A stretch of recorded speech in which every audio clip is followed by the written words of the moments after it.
Welcome to DubLife Diaries, the podcast where passion meets the open road. I'm Joe Person, your host, and also a lifelong dubber. Buckle up, because this ride is just beginning. This podcast is sponsored by Volksmania magazine. Good times, great cars, awesome Volksmaniacs. Visit Volksmania.com to learn more about this class-leading VW magazine. Okay, so today's guest is somebody who helped shape the Tampa Bay VW scene, a man whose love affair for Volkswagens turned into 18 years of unforgettable shows, convoys, camping, and community. He's also a talented musician who has a passion for creativity, and it did not just stop with VWs. So everybody, please help me welcome Sven Couture to the show. Yeah, buddy. Hello, everybody. Hello. And thank you so much for taking time and being here with us. I know this community has missed you, and they're going to be happy to hear from you. Thank you, Joe Persons, for having me, brother. Yeah, man. You know, why does your story matter so much to the VW community? I'll tell you, in my opinion, why it matters so much. Your story is so special because it wasn't just about shows or even convoys that you led. It's more about how you built a community around these cars. And I can tell anybody can organize an event. Anybody out there, right? But Sure. it takes passion, it takes vision, it takes heart to create something that people still talk about decades later. And that, my friend, is what you do and what you did. So you didn't just promote VW shows, you created spaces where friendships were born. I know you know that, where stories were shared, where the VW spirit was able to live on. And it still does. It's very alive today. So your journey is a reminder that this scene is not just about cars. It's about... No, it's the people who drive them. That's it, my brother. That's it. That was what it was always about. It wasn't about me. It was about the VWs, whether it was a bus or a Beetle or, that's what brought us all together. Yep. The love of a vehicle, Shape connections that lasted for long after the engines cooled down. To me, that's why your story matters so much to this community. I feel like you're a part of the fabric of this VW community locally in this area. And I know that's a big scene. It's a big scene around here now. So, yeah. It was huge. It was huge. What? I've been out of it 12, 15 years now. It was huge back then. So, hopefully it's gotten bigger, Yeah. It's, so I think so, but I think the energy might have shifted a bit too.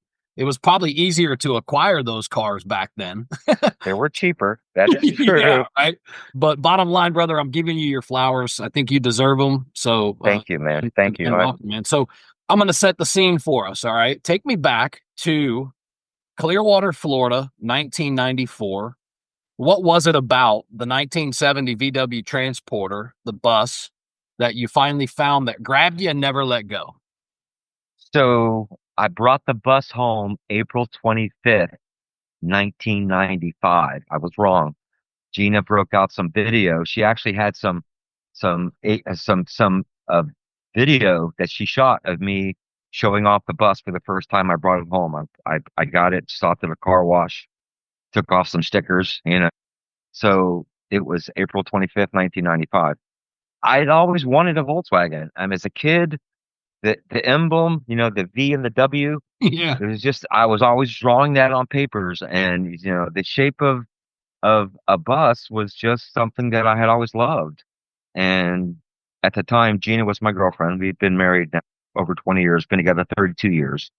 So at the time, we were living together. It's our first house together, and she's like, "What's your dream, baby?" And I'm like, "I want to get a bus."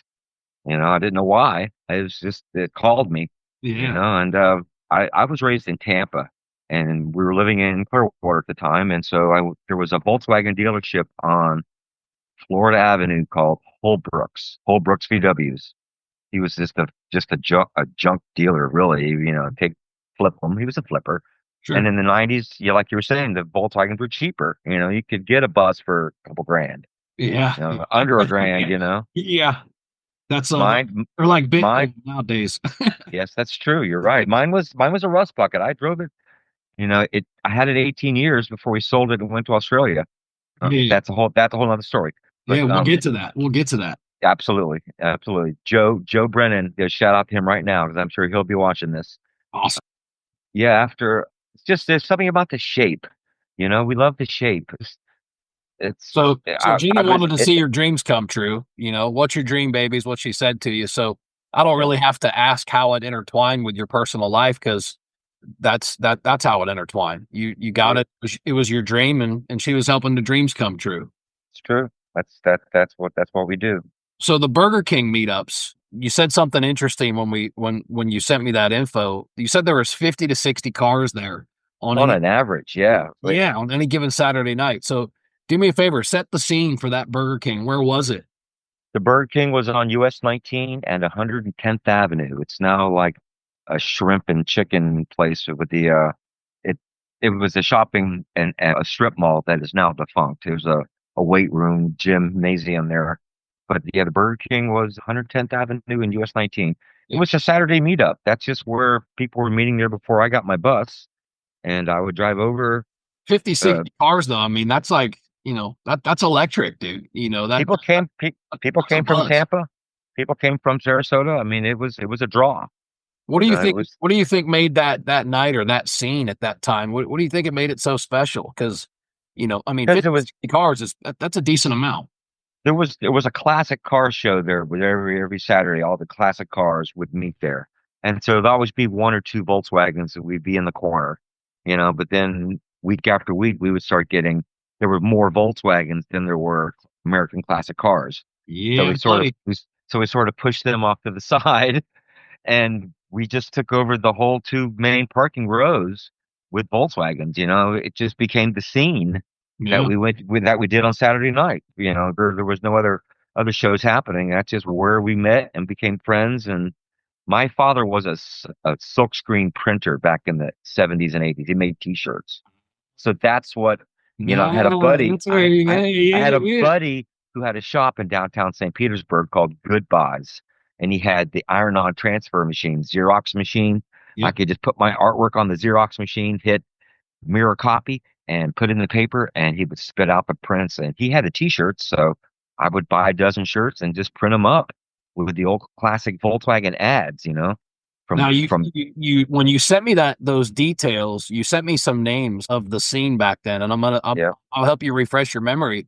But Jack Flash, Single Cab Dave, Oval D, and I think you were mentioning the Joe before Classic Camber was even Joe Jr. Piacenza, right, who yeah. opened up Classic Camber. He started at the Burger King with us. Yeah, it I sounds mean, like a lot. Did all he these was other just, guys too? Jack Flash yeah, and Single yeah, Cab Dave. yeah, Yeah, okay, yeah. okay, So Jack Flash is Jack Stratton. okay, And, Single Cab Dave is Dave Perry, okay, cool. who is still in the scene. You know Yeah, Dave, and I very know you much so. must. So Yeah, yes, yeah. Oval D was a mechanic who painted my bus, worked for Classic Camber. He's in Zephyr Hills now.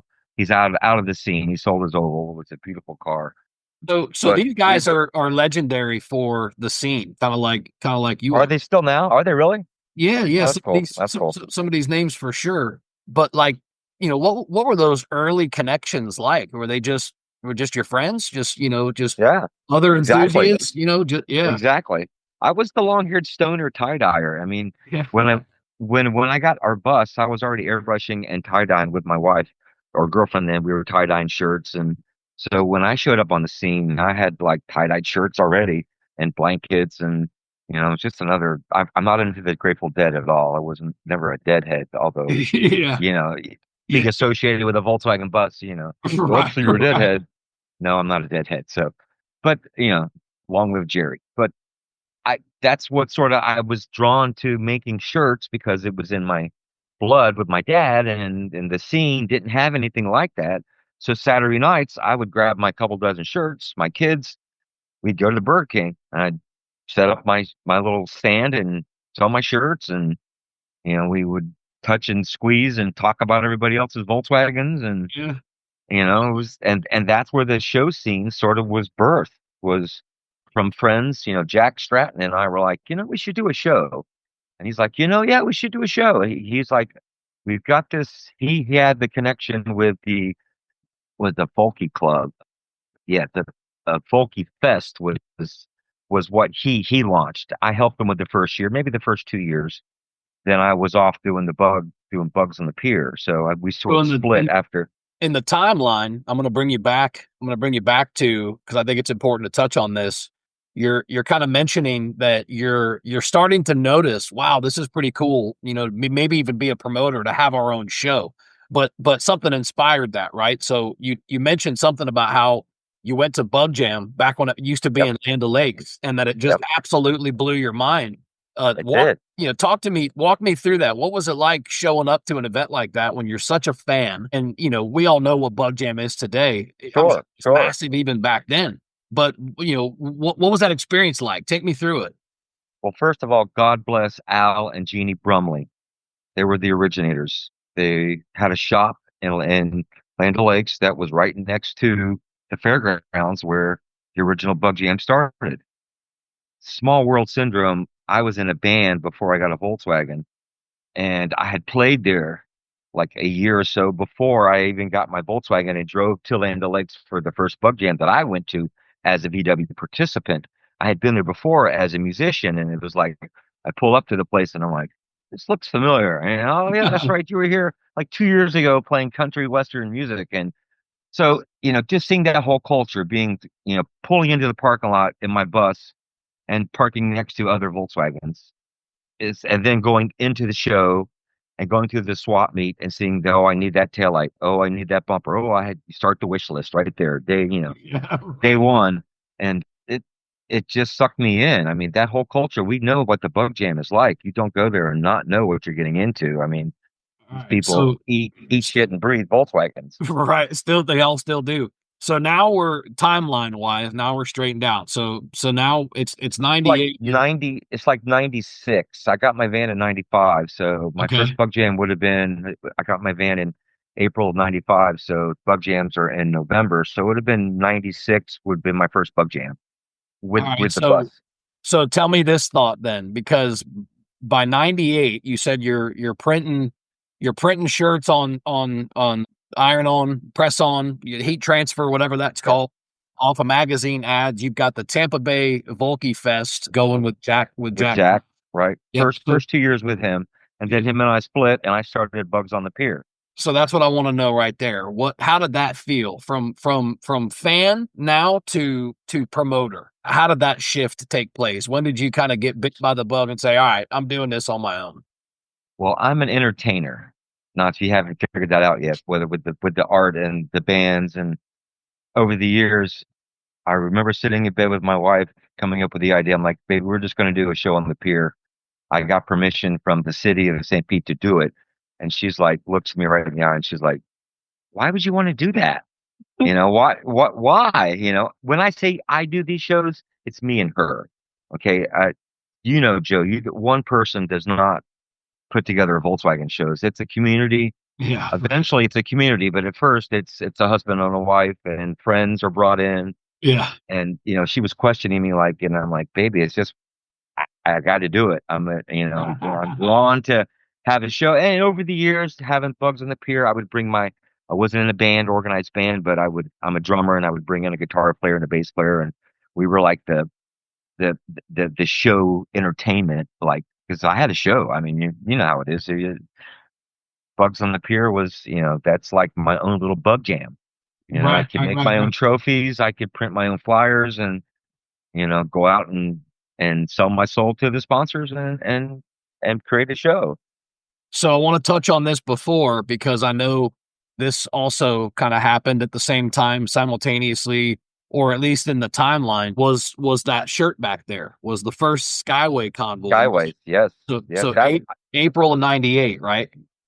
was the first one I went to. So I think the year before 97 was the first year I'd heard about it. Okay. I went to 98. Okay, the whole Skyway story was 12 people, like 4 or 5 Volkswagen buses, camping at Lake Manatee campgrounds down in Bradenton. They Okay. went down to Manatee campgrounds. They camped a Friday and a Saturday. Sunday, they're going to pack up, have to leave the campgrounds, back over the Skyway Bridge, hence the convoy over the Skyway Bridge to Fort DeSoto. That's where they just went because it's like we got to go somewhere over the bridge. Let's get Fort DeSoto. Now So I want to pause for a second because keep in mind this is a podcast, so we know what the Skyway Bridge is, but there may be a lot of listeners. I'm getting some in Germany and Switzerland and the Netherlands, which is really cool already.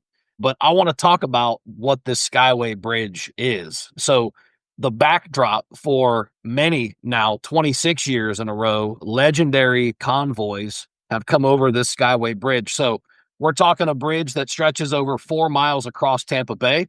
It's not Connects two major counties. Yeah, it's not just a bridge. It's more like No, it's a an artery. masterpiece, essentially. Rises 430 feet at its peak. I feel like the iconic yellow cables, they're like big sails that catch the Florida sun. Absolutely. You know what I mean? And the entire bridge now is underglow, has lights that change colors with different seasons and holidays and sporting events. That bridge, It's iconic. it is. It's absolutely it's iconic. Opened in 87, replaced the original Skyway, which in 1980 got remember. got struck. I remember. I was in high school that morning. I was very young, but I remember the aftermath. I started to have memories of, seeing the new construction and how I actually have memories of going over the one side and you could look over, depending on what direction you were going. I remember. And you could look over and see the one that fell. Yeah, that was crazy. Those were the days. But from tragedy came triumph. I feel that bridge is so amazing. Now, today, the Skyway is a marvel of engineering, in my opinion. It's a symbol of resilience, and the views are so amazing in each direction that it almost makes you even forget that you're on a bridge. You look like you're just a piece of the sky. But for VW convoys, this is like the massive, photo opportunity. The last year we did it, we had that drone, and it just creates these unbelievable backdrops for, for our hobby and what we love to do. So if you've driven it, if you haven't, it's magical. Now you know. Add it to your must-do. It's magical. All right, man. Now picture this. As far as the eye can see behind you is Volkswagens. Right. That's because you've been in my shoes. You've been up front. You know what? There's a lot of stress and a lot of organization goes into that apogee peak moment when you're on top of the bridge and you're going down and you look in the rearview mirror and you see nothing but Volkswagen behind you. Yeah, you get goosebumps. You do. You do. Crazy feeling. We did the April ride this last year in 24. We had a little over 400 cars. That was something else, man. That was fantastic. This isn't about me though. No, I get it, Joe. But you picked up the torch and you're running with it and you're having success, which I'm not surprised because this community needed a leader. They really did. And thanks, man. We will get to the history of it because I handed it off to Alicia, and and then she handed it off to Stig, and it didn't go anywhere. And then you stepped up and you're like, no, there's too much history here. We just need to revive this and bring it back. And I think that you're going to grow it.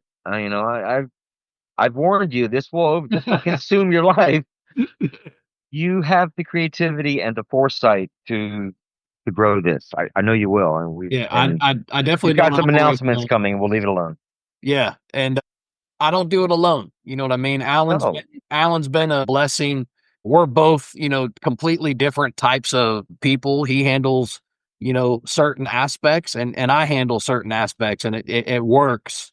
So, he's an integral part of, obviously what's happening with our success as well. So definitely some flowers to him as well. So just real quick, you had mentioned, I think you touched on Ken and Peg Clements. Yeah. Yep. And Peg Hodges.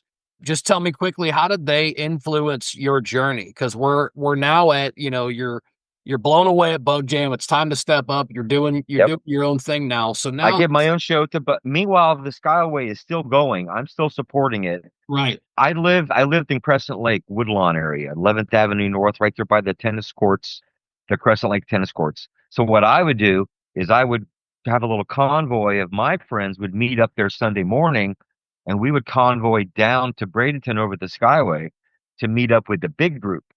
So I started doing that. Like the first 3 or 4 years, my convoy became just as much fun to ride down to meet the big convoy. Yeah. Well, Ken and Peg see this. They're like, this Sven guy, man, he's bringing like a third of the convoy down from Tampa or from Tampa St. Pete because they would drive over and meet us in downtown St. Pete at Crescent Lake.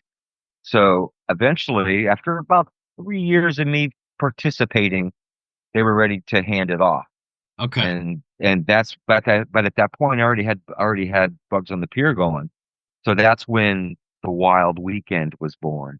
And since I already had Saturday consumed with the Pier, I'm like, well, we do the Skyway on Sunday, but how about we well that worked for a few years, but then people wanted to camp because you want to make it the whole weekend. And the Wild Weekend, when we outgrew Fort DeSoto because of they wouldn't let us vend. It was basically the bottom line. You couldn't sell T-shirts. Nobody could set up and do anything. It's a park, which I get. Sure. So I moved. I found Boyd Hill Nature Preserve, which we ended up moving the Wild Weekend to, and we camped there on a Friday and Saturday, and Totally love it was there. it was Nirvana. There's a lot of good videos out there, I'm sure, still on YouTube that show the convoys of us riding in on Sunday mornings, and Saturdays we had games, van crams and bug pushes and you know motor blows, and as sacred as that sounds, yeah, we would actually try to blow a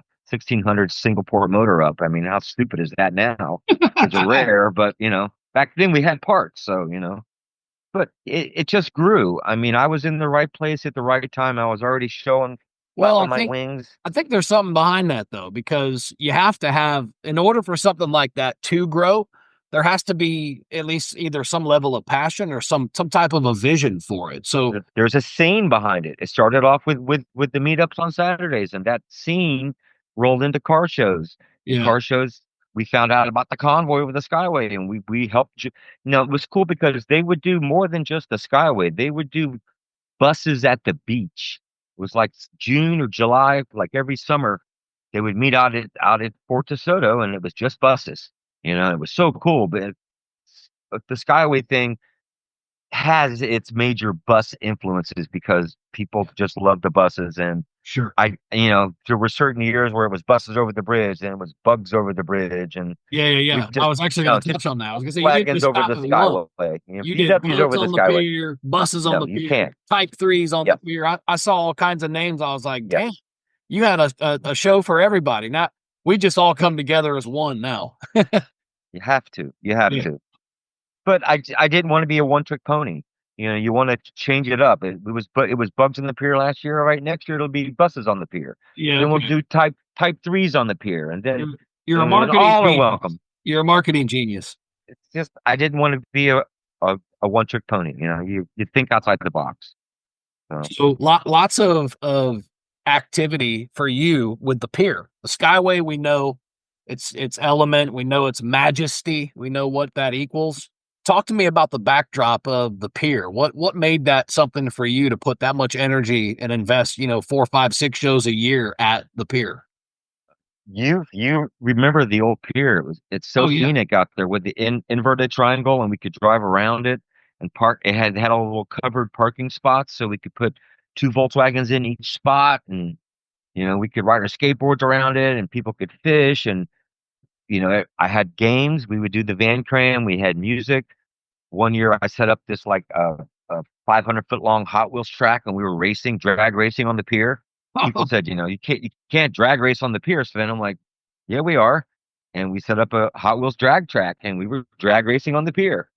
We actually set up, I do remember we were doing a push race where we would push beetles across the back of the pier. We had the little light bar set up, green, green, green, red, and we would push. We had teams, local teams would push the cars and try to drag race on the pier. So, yeah, try to be innovative. We actually had a guy come in drag wearing a dress one year, drag racing on the pier. He thought, well, where's the drag race? I'm here to drag race. No, dude, not that kind of drag racing. So it was just all fun. Yeah, that is. So this legendary pier, again, it's another, it's a thing that you if you're here, if you're local. If you're not, this isn't just a pier, right? This is the heart location. Yeah, it's the heartbeat of downtown. It's the heartbeat of St. Petersburg. Stretches 3,000 feet into Tampa Bay. Yep. I think the most recent version of it is from 2020. I guess It's beautiful. It is turned into something amazing. I mean, I prefer the older pier just yeah, because of history. You know, I have history there. well, But the yeah, new pier is nice. I can't. I would oh I yeah, I would love to do a show on the pier. it's beautiful now, but the original, the OG was what, 18, late 1880s was the railroad pier. That was the $1 million pier. Yeah, that Yeah, thing yeah. was And then several OG. versions of it up to the pyramid design, which dropped in 73, Mhm. which was truly my favorite, demolished in 2015. So the new pier, as you said, it's not just a pier. Now it's No, it's 20, it's 26 it's a acres of statement. parks and illustrations and artwork and metal stuff. And it's literally like where like the culture of St. Pete and the history, it like meets the modern vibes of today. Absolutely, Yeah, it's absolutely. absolutely It's awesome. So it's a magical place. I want to say this because this is happening, with some influence and some dreaming. I got approved to be doing a peer show as well now. So this year in May on the 24th, Alan and I, the Salty Dub, we are doing the first peer show. Now check this out, everybody that's listening. We are the first car show that's been approved on the new construction, which means that V Dubs are making a comeback. They're on the scene for sure. We're making history on top of history on top of history. So man, that's just so cool. Classic VW You don't. series, skyline backdrop. It doesn't get That's awesome. better than the pier, man. That's awesome. You don't think the Porsche people and the Mustang people are like biting at the bit to throw a show out there because it's I so bet you cool they and so special? That's yeah. awesome. That you got it, brother. That's Yeah, man. good. That's good. Spa I Beach, again, that man. that little entranceway going out to the Yeah. pier, Spa Beach. That that we would do a show there and out on the pier because the pier got so big. We outgrew the pier. We would go out to Spa Beach. It's just food for thought. If you got the pier, baby, that's amazing, Joe. Yeah, man. Congrats. It's That it's it's community. I got some bumps from the the local scene here. That's awesome. Hooking me up, put me in touch with the right people. But yeah, man, we Love made it it on the happen. pier. You got all these shows popping now. You're making shirts. You got flyers going. You got all kinds of stuff. And now national magazines are Yep, starting to hot take kind VW. of starting to take some notice. Just tell me how it felt real quick to have your effort recognized. Just to get the spotlight shined on this area feels great. This area is so beautiful. I mean, we were truly blessed. Yeah, And man. We live in I mean, paradise. Period. you know, I've been truly lucky in my life so far to be spotlighted and had the light shine for on me. And it's not about me, it's about people behind me. That's the way Yeah, I see it. yeah. It's not, Yeah, man. Yes. I got a YouTube channel going right now, Sven's World, and it's not about Sven. It's about what's going on around Sven. It just Dude, we'll get into that later. We're get into that later. no, it's super cool. Obviously, I'm a fan. I like all your videos. I watch them.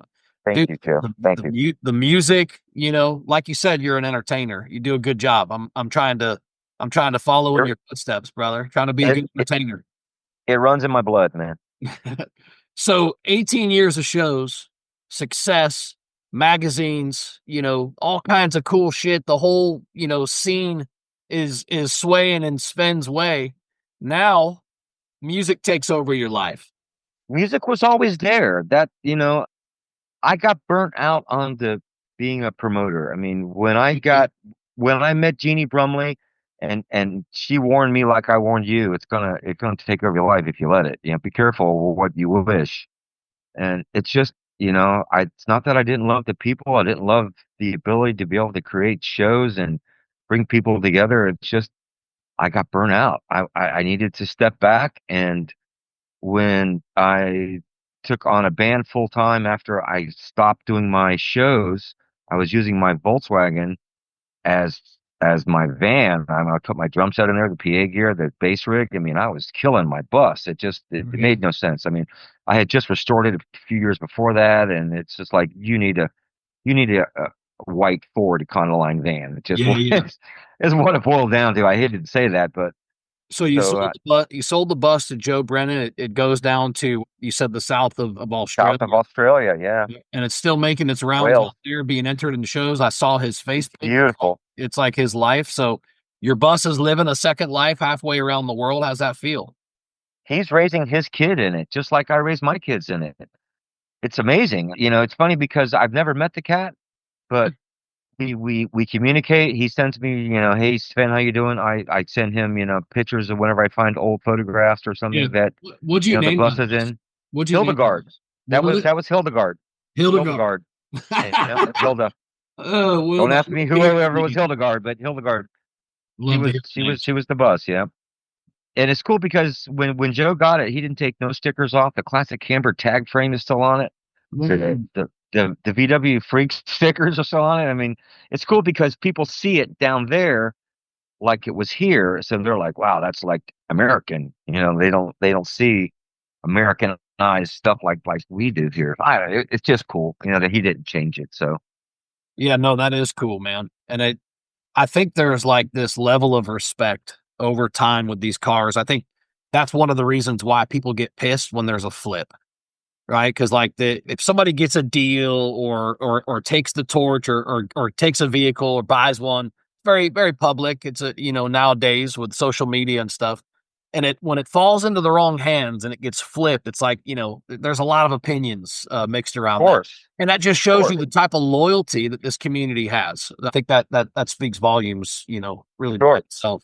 So similarities between the VW community and music, because that seems to be what your life calling is, right? It's either the music or kind of being the entertainer. Both seem to be driven by passion, by creativity, by connection. Talk to me about kind of how they blend. Well, being a show promoter, I was promoting Volkswagens. Now I'm promoting Velvet Sky. It's just, whatever band you're in is your love, it's your baby, and you want it to grow. I mean, I'm 61 years old. I realize I probably won't get the record deal. I won't get famous doing this, but it's musical masturbation. It You're makes me feel good, you're rocking, man. I'm fortunate to be doing it a long time. I'm fun to watch. I'm a fun drummer. I've always believed the drummer should be the eyes. Should he should make it look fun. He should make it look easy. Not that it is fun or easy, but that's I always got a kick. there's I always got a kick out of watching the drummer and watching their face. sure But I same thing. always have taken a liking to drumming. I've always felt like I have a rhythm and I know what a bass line is and all that. And like I've just always had a very keen appreciation for drumming. Cool. And I always end up, Me too. linking up with drummers and we always end up kind of becoming, decently friends. So Cool too. no surprise there, man. No surprise. That's awesome. Yeah, man. So like looking back on the scene, the Tampa Bay scene, it's been a while since you've been in it. I know you're still respected. Everybody that I put that post up in local Volks and all these people show up and still want to support you. What do you think made the scene kind of so unique, back when you were, at your highlight, those 18 years that you were putting things together? There was a common thread. When I would do my shows, I would drive to Orlando shows, West Palm Beach shows, Miami shows to promote what you're doing. So you'd be meeting a lot of the same people, if not the same people, the same mindset. It just seemed like when you dealt with Volkswagen people, they were cool. Whether they were in politics or cops or what, didn't matter what your job was. Yeah. It's just the people that you dealt with were just cool people. And I see a lot of that in the music world too. Okay. You get a lot of you get the egos in the Volkswagen world too. People will spend their last dime on and I got $1 million in this bug. And it's the best bug ever, and it's a beautiful bug, dude. But you know what? It's no more cooler than that rust bucket hood ride right down the street with the radars on it. That I want to go talk to that because that has much personality. It's just it's the people. It's the people that I like the people that I hung out with. I like the people that were in the scene. I feel Once like I became I feel like a lot of us in the scene now, it's like the birds of a feather vibe. The birds of a feather flock together. It's true. It's so like, true. these guys, I get to know them a little bit. We hang out a tiny bit, whether it's at a meet or it's like, oh my God, it's like all these things you end up having in common with these folks, and even if you don't, it's like you still can relate on the Volkswagen. Oh, absolutely. That's still the common denominator, even if the rest of it doesn't line up. You're still going to get along there. You have to. So You have yeah, to. man, that's awesome. I appreciate that. That was a pretty cool statement. So Yeah. look, let's go back to 94. All right. Okay. You're this younger version of yourself. You're buying this transporter. You know, the whole scene's about to change for your life and yourself and promoting and just all of that. What advice do you give that young man? Hang on. You know, don't lose track of who you are. I mean, it once people start knowing your name and your face, and they want to be around you and they want to hang out with you and go to your shows, it can change you. It can. You know, there were people who were big on the scene when I started. You know, the Tom Browns who would or Mike Browns that would do the split window bus show over in Tampa you know, I mean, he had his own scene and he got burned out on it and moved to California. It just, you have to want to do it, man. I mean, I would tell myself, hang in there. You know, there are times you're going to get stressed out. Same thing with you, Joe. You're going to get stressed out. You're going to go, why did I do this, baby? You know, I could just drive my Volkswagen and be happy with it. You know, I should just drive in and be happy with it. But no, I you want to feel share those good times with other people. You know, I, you I, want to, you want to be around other Volkswagens that, you know, people see two of and them you got stuff together. in common. You got stuff in common with these other folks. You know, Exactly. even if it's just the cars, at least there's that. And I think that where we're at now in the information age, where everybody's locked in on their phones and shit, and it's that like everywhere you go, not in them cars. Like it's like the people still matter. And I Oh think yeah. that's what we all love so much about, even if there's not 50 or 60 cars on a Saturday night No, these days, no. there's 20, but that's a good But you knew, trip. but you knew every 20 probably. You know, I mean, Yeah. it's Yeah. they're all friends. Yeah, man. Do you I see, know. ever see yourself getting back into any type of VW scene? Of course. I mean, you know, it's all money. You know, I would love a crew cab, 69 crew cab type two. I mean, Ooh. that was my dream. I had a 70 single cab. When my bus was being restored and was off the road, I lucked into a wrecked 70 single cab that I got from Classic Camber. And it was one of those things people would see in traffic and go, "Did you cut that down?" And it's just, yeah. If I could afford another crew cab or single cab, I would snatch it up in a heartbeat. I would. I love the shapes, man. I love how they look. I just, you see one in traffic, it's like your old girlfriend going by, going, "You got to look, hey baby, where you going?" Oh, that's great. Great It's analogy. true. It's true, man. It is. It is. I was lucky because when Joe bought my Volkswagen, he took it to Australia. I didn't have to see it ever again, other than on the web. It's not like I would go to shows and see people drive my old bus. I mean, when you sell a Volkswagen, you see somebody else driving, you're like, oh yeah, been there, done that. And I didn't have to see it anymore. It was gone. It was out of my life. So, was living someplace else, starting over again. So, I was lucky. You got some I good. am a very lucky man. That's awesome, man. You got some great memories over time in these buses, and I'm sure you probably have amazing stories to tell. What's the best road trip that you ever took in a VW? Best road trip we took in a VW. Now we've had a couple of Passats. We had a Cabriolet. Wasn't all air cooled. I mean, I love the air cooled sound, but and the feel. But we had a really nice four motion Passat that we drove to Jacksonville and back. That was very very memorable. It's just something about the all wheel drive versions of any car. You have to have the power and then the control of just being able to family times. Memories in the Passat. Cabriolet was good too. I mean, we've been lucky. Gina bought a squareback. We had a '74 squareback for about 6 months before it self-destructed on us. So it's just uh, one of those things. clearly a VW family. Yes, yeah. We paid our dues. I used to say, if you don't own a Volkswagen, you never did. Or I was gonna say, man, I think it's a perfect time to ask you what I ask every guest, and every guest that I'm gonna have on this show moving forward has to answer this last question before we wrap this thing up. But everybody, I'm sure, is gonna want to know, what's your favorite VW model ever? Ever?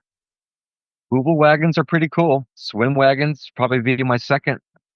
Google wagons. I just like the thing. Look, the original Type 181s. The Kubels were a product of the war, but they're still really cool. I mean, they're just, they're cool.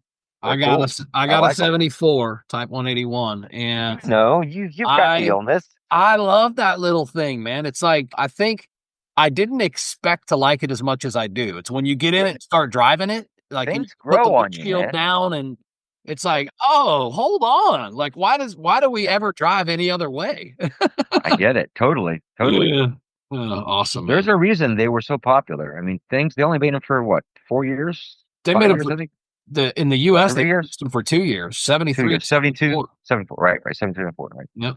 And then I think So, production shifted to Brazil or Mexico, where they right. produced them for a lot. Acapulco. Yes, things are cool. I like the things. Buses Yeah, are type. I like them I like. customized though. I see a lot of the enthusiasts, they like them, kind of stock, and I see them even maybe a little bit of a lift with some kind of mud Yeah, tires because they're very universal. Brother, I want to slam mine down on the ground and lower it, and take all the suspension out of it, right? exactly. I want it to be so low to the ground that it rips off reflectors when I'm changing lanes. Joe, have you ever heard of the Frendelin? It was the No. mail vehicle that Volkswagen actually produced. It was a mail truck. Oh, it was for- the small mail truck with the squirrel Frendelin. back. I've seen those. Yeah. Those are so cool, man. It's like a Type 3 meets I don't know, it's hard, it meets a Beetle. I mean, it's a bastardized Volkswagen. They're also very, very cool. I mean, they are. there's not too many Volkswagen models I don't like, but the Type 181 takes the cake for you though. they do, man. I really like the things. I do. Just because of the Kubels. I mean, it starts with the Kubels. That sort of like went into the swim wagons, and I like utility vehicles, man. Being able to use it to work out of it, or just live out of it, or just have fun in it, man. Come on. Yeah, man. Yeah, well, that's what Volkswagens are all about. That's what it's all about, for sure, man. Listen, thank you. I appreciate you sharing your journey. All those memories. You made an impact on this area. I said at the beginning of the call, definitely giving you your flowers. There's tons of guys in this area that are still part of the scene that deserve the same treatment. They deserve some flowers too. So anybody that's listening, I'm coming for you. But Sven, thank you, man. Thank you for doing this. And, tell the audience where they can find you if they want to come see your band play, or, are you on social media? Like, where, if anybody wants to say what's up to Sven, how do they come and locate you? I'm into the e-bike world now. I'm really into the personal electric vehicles, PEVs. My wife and I are into the e-bikes. I report to a TV channel in New York City called frantictv.com. You can find us on YouTube. We're all over the web. And Sven's World. And your YouTube, yes, Sven's World. Sven's World is a channel amazing. On Frantic TV. So, and it's awesome. Oh man, I appreciate the love. Know that. Yeah, you do a good job with the production of it. Thank you. I don't do any of the editing. I just shoot the video and talk. Unfortunately, it all goes to New York, and he does the editing. So. Oh, okay. Well, that editing is on time, brother. That's cool. Yeah, I'm so lucky, man. I just shit fucking finds me, man. I can't complain. If you want to check out about Velvet Sky, velvetskyrocks.com. You can get pictures and videos and see where we're playing next, man. Velvet Sky Rocks again. .com. Thank you for your time. I appreciate you, Joe. I appreciate you too, man. Yeah. This guy's the real deal. Volkswagen community, okay? Support Joe Persons. He's my brother by another for a reason. Thank you, man. He's the real deal. Hey, and you and I got to ride together, man. Yeah. Hey, we're gonna do that. We got a couple electric bikes in our household. Exactly. Too. Exactly. I got a mock wheel. I'm gonna come hang out with you soon. Let's let it heat up a little bit. All right, brother. Do it, man. Do it. I promise. All right, man. Joe, talk to you. Love you, bro. Be safe. Thank you, brother. Love you, man. Talk to you. See you. See ya. And that's a wrap for this episode of DubLife Diaries. Thanks for sitting shotgun and diving into these incredible stories of the people and doves that drive their dreams. Until next time, keep the engine humming and the wheels turning, and always follow the road that inspires you. This is Joe Person signing off. I'll catch you on the next ride.